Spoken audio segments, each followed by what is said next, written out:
A mund të përfundojë Irani si Siria? Këtë çështje Federico Rampini e ka analizuar në këtë shkrim të botuar në Corriere della Sera.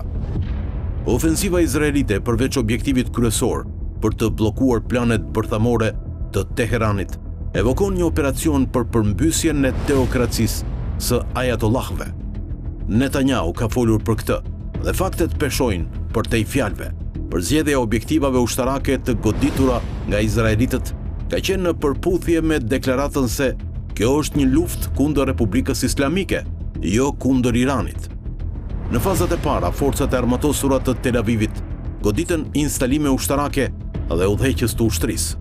Edhe në komentet e vëzhguesve amerikan, shumë progresiv dhe anti-Netanyahu, shfaqet mendimi se një përsëritje e Sirisë është e mundur.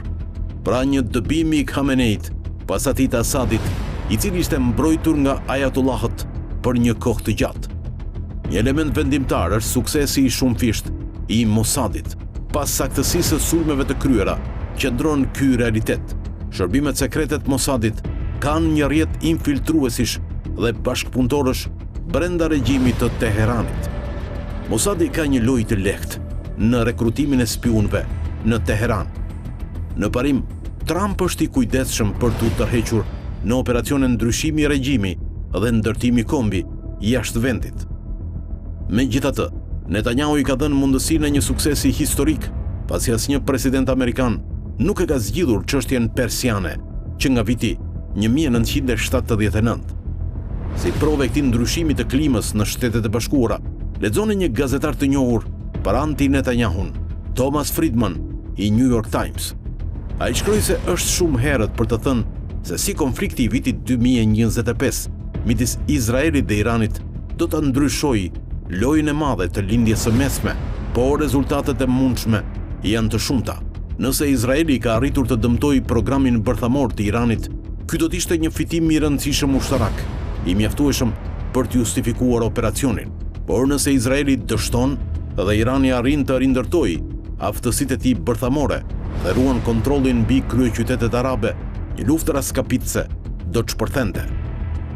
Kjo do të shkaktonte kriza të reja nafte dhe ndoshta do ta çonte Iranin të sulmonte regjimet arabe pro-amerikane dhe forcat amerikane. Administrata Trump nuk do të kishte zgjidhje, por do të ndërhynte me qëllim jo vetëm përfundimin e luftës, por edhe përfundimin e regjimit iranian. Ka dy mësime të rëndësishme nga historia. Regjimet si ai i Iranit duken të forta derisa të shemben papritur, dhe në lindjen e mesme, alternativa ndaj autokracisë nuk është domosdoshmërisht demokracia, mund të jetë edhe një periudhë gjatë kaosi. Pra, sado që duhet ta shoh këtë qeveri të bjerë, keni kujdes nga shtyllat që bien.